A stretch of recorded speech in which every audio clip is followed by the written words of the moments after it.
Okay, afternoon guys. We'll start with the broadcast section that's got no embargo, followed by an embargoed section for 10:30 PM tonight. No live tweeting or blogging during the broadcast section, please. Phones on silent, and for those of you doing the broadcast section, if you could use the handheld mic. Gary. Hi, Ange. Hi, Gary. I'll get a few bits of team news to talk about. Obviously, Sonny and kind of his training time and match time. What's the latest on him?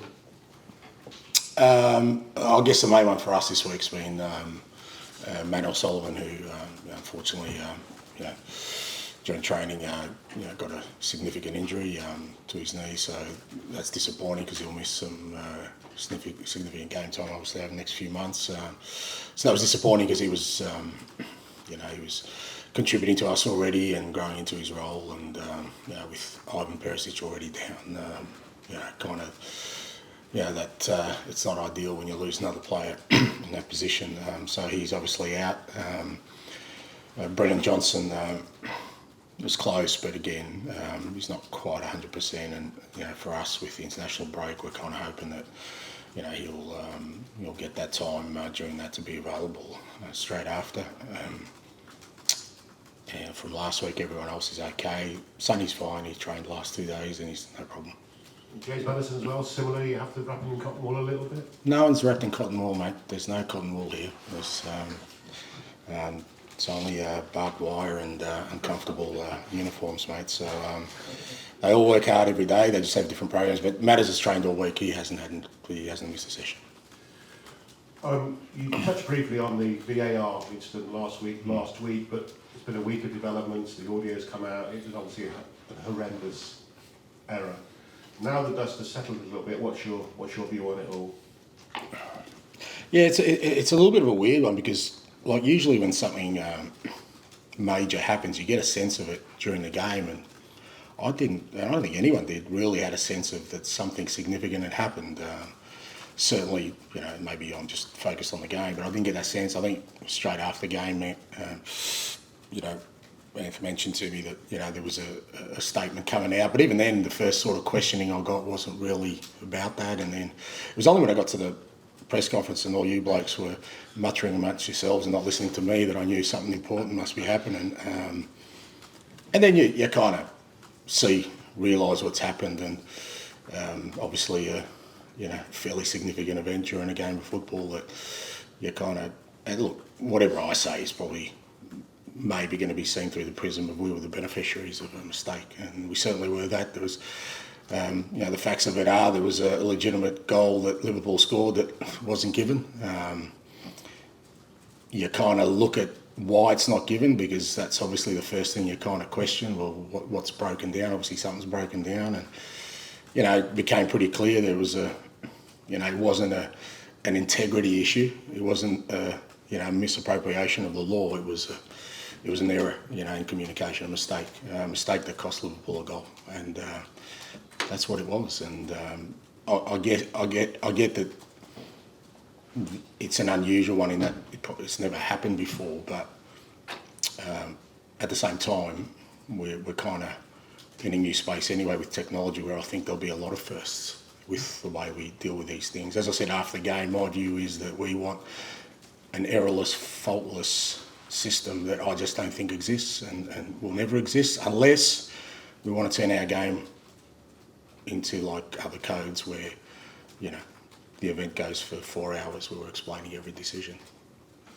It's a hypothetical question, but if you had been aware of the gravity of the error, would you have done a Bielsa maybe and given a Liverpool chance to score a goal?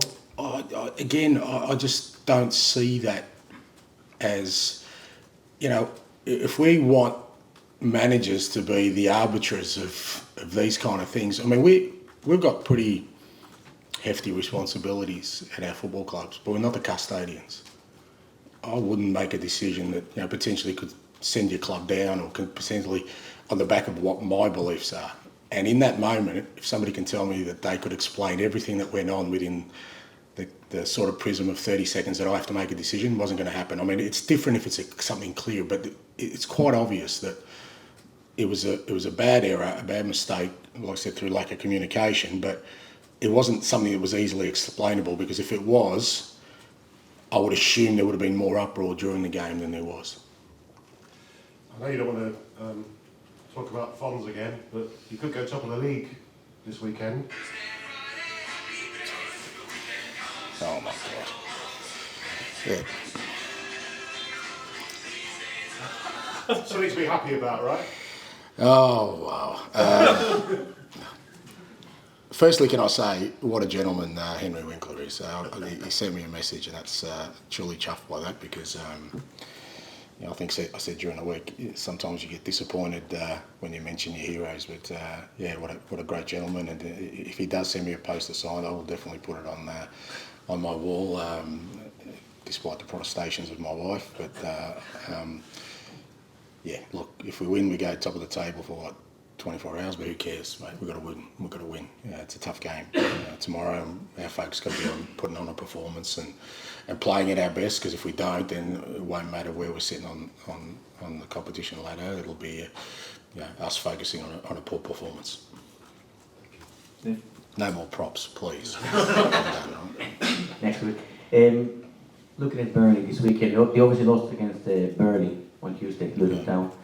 But how resilient do you think they will be, because they did manage to pick up 4 points in the last 3 games? Yeah, I think they will be. If you look at all their games, maybe the results haven't been as positive as they would have liked, but they've all been really tight games. I mean, they haven't been blown away by anybody, and you know that kind of tells you that you know Rob has done a fantastic job to get them promoted in the first place, and they did that on the back of really some resilience and competitiveness that they're bringing to the premiership. They're going to fight for everything, and that's what we expect tomorrow.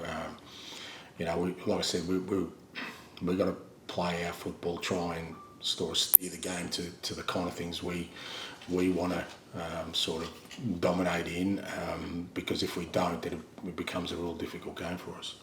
Because of the size and the conditions at Kenilworth Road, do you think you might have to adapt your style of play to play slightly different than usual? No, I don't think so. I think, again, for us, we're at that stage where we want to try and continue to grow our football, the team we want to be. We're still sort of learning aspects of our game, and the only way we'll continue to get improvement at the moment is, and sort of charting our course and our development, is by making sure that we focus on ourselves and playing our football irrespective of the challenge, whether that's the opponent, the venue, whatever it is. We're just at that stage where it's still about us developing our game. I know it's your first season in the Premier League, but it's also for Luton Town. How impressive have you been with their journey to make it back? And also Rob Edwards was leading in. Yeah, brilliant. As I said, I think it's been a fantastic story. I obviously followed English for a while, and I remember when Luton were amongst the big boys for a long time, and then obviously they fell down that pecking order of the football hierarchy, but to fight themselves up from where they are, it's great for the town, and like I said, Rob's done a brilliant job, because even last year they had there were some pretty big clubs that were challenging for promotion, and he got them up there, and I can see that in this team again, that any team is going to play them, they're in for a tough game. Ali. Hi, Ange. Giovanni Lo Celso, he's been named in the Argentina squad. Is he close enough now to be involved in your matchday squads or not? Yeah, Gio and Brian Gill are both trained, the majority this week. So yeah, it's good to have them both back, and they're both available. I was going to ask you as well about Sonny. Obviously, you've been talking about his managing training sessions, things like that. Again, international base, but Korea have got 2 friendlies coming up. Is there ever a scenario, well, maybe this is one scenario, where you might have a word with Jurgen Klinsmann, having been an international boss yourself, and just ask, is there any way to manage him through that period? Look, as valuable as Sonny is for us, he's just as valuable for his national team, and I'm sure Jurgen will look after him, and Sonny looks after himself. It's not for me to dictate to national team managers. Like I said, I've been on the other side of the fence, and whenever I was national team boss, I took care of the players, knowing full well that they have to go back to their clubs and manage whatever we could through that. And I'm confident Sonny and Jurgen will manage him through that process. It's nothing too drastic that needs to be done, and Sonny's the kind of the best judge of that. And like I said, he hasn't missed a game for us yet, so he's contributing significantly in every game. One of the things you said after the game on Saturday, you spoke about Matty Wells and his work with Pedro Porro in the defence. Just wondering if you're okay about saying it, kind of knowing a little bit more about the structure of your coaching staff and who else works with what groups of the squad. Yeah, look, I think I said at the start, I think I've got some fantastic coaches, and when you do that, it's about how sort of best you use your resources, and they've all got different skill sets and different sort of areas of expertise and things they're passionate about. Matty, is really passionate about the defensive side of the game, and Ryan and Millet work with. Millet helps out with the defensive side of the game. Ryan sort of looks at the attacking sort of side for us, and then Chris kind of oversees the whole thing, and Rob's the only one who looks after the goalkeepers. I wouldn't trust anyone else to do that. So it's just a matter of them doing some specific work, so that it's really important for us that all the lads get feedback consistently. The feedback I give is in a collective sense, but individually it's important that they have that time with at least one of the coaches. And for me, I just thought with this setup here, I hadn't done it before, but I just thought it would work well, is to have sort of almost like line coaches where they look after a certain part of the team, and it's working well. Tim. Ange, there's been a suggestion that Darren England, the VAR from last week, won't be involved in Liverpool games for the time being, and perhaps for the rest of the season. Is that fair enough given the emotion involved, or does that kind of set a bad precedent?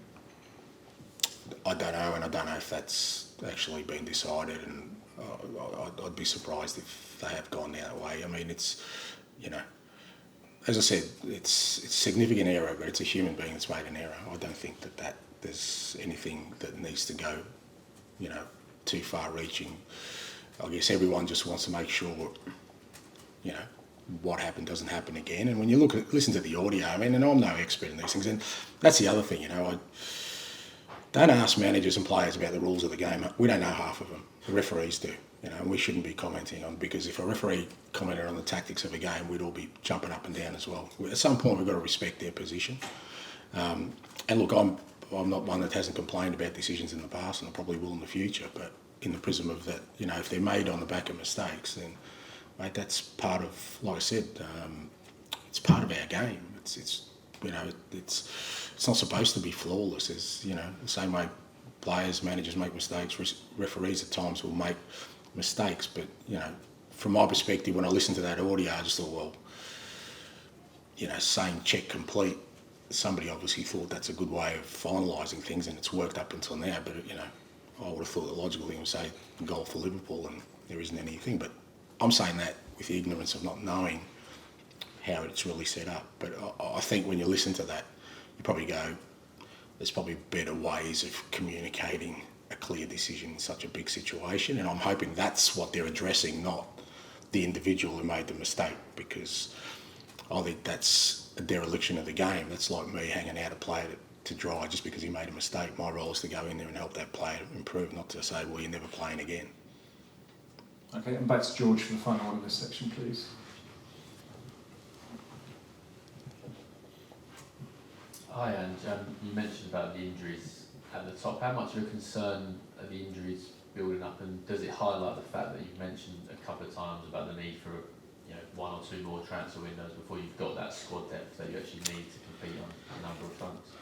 Yeah, to a certain extent, but at the same time, if you're kind of looking at wingers, we've got a few, so it's sod's law, you kind of get hit in these areas, and it's happened to me a lot in the past where you think you're well covered and you get 3 injuries in the same. At the moment, we've got sort of, like I said, Ivan, Manor, Brennan Johnson, and Brian Gill, who hasn't really trained. That's 4, pretty decent wingers. You go into a season, you go, well, I'm pretty well covered, as well as, Kulusevski on the other side, Decky on the other side, and Sonny can play wide, Richie can play wide. So, for me, that's not really a squad issue.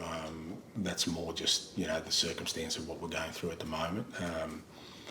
But that's a separate sort of fact from that I still believe we need, at least a couple of windows to get the squad to where we need it to be from, if we want to not if we want to, but if our ambitions lay in sort of, particularly playing European football.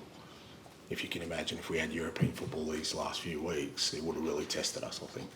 And these injuries have given opportunities on the bench to some of the younger players, Belize and Jamie Donnelly was there last weekend. What have you made of them two in training? And if push comes to shove, obviously you brought Belize on last week, but you feel Jamie Donnelly could come on and make an impact? Yeah, look, sort of separate sort of cases. I mean, with Alejo, we obviously signed him and he came in and he had a little bit of an injury problem, so we kind of took a conservative approach, knowing the demands of the Premier League and our training, and he's had to work hard. But we brought him in as a first team squad member and to help us in that front third, and he's getting fitter now, and he's had a good couple of weeks of training, and it's great to get him on, and I'm sure he'll kind of keep working hard and make an impact for us and help us. With the young guys, with guys like Jamie, he's been doing really well. The other 21s have had some really, consistent performances in their league. Jamie, Alfie Dorrington have really, stood out. We've had them training with us, but at the same time, they've still got a long way to go and work. It doesn't mean that they're ahead of the pecking order with guys like, say, Alfie Devine, who's out on loan, or Dane Scarlett. For all these young guys, there's still a fair way to go, and maybe part of their journey next is to go out on loan and before they become. But I guess at the same time, like life, in football, opportunities come along, and if they go on and they take it and they play well, they'll accelerate their sort of development. But at the moment, it's good being having them. The training level doesn't drop when they're in with us, and that's the main thing. And I think both guys, Jamie and Alfie in particular, are come along well. Just finally from me, those two guys have been really good for the under-21s this season, and I know you've got plenty to deal with in terms of the first team, but the under-21s seem to be playing a similar style to what the first team are playing. Is that something that you've had an influence on, or is that more someone at the top of the club, so again, one club mentality going through all the teams? I think it's a combination. Simon Davies is head of academy, and we speak regularly, and he's got a real clear idea of how sort of an academy structure should look and work, and I think you can't be sort of as a separate entity to the first team. I've never been one to say they have to play exactly the same, because I just think what you're doing at academy level is developing players, not developing systems, and them playing a little bit differently is not a bad thing. But in terms of the way we train, the intensity of our game, the tempo of our game, then there is a clear link there, because the last thing you want is young players coming up to our environment really struggling because they're doing things that they've never seen or never felt before. And Simon, he's the link to all that. As you said, my focus right at the moment is on the first team, obviously, but the more we can get that sort of aligned, then in these kind of situations where maybe we're a little bit down on numbers or we get some injuries, if there's a left winger in the under 21s, well, there's his opportunity, and that's what we've got to try and create. Okay, we'll move on to the embargo section for 10:30.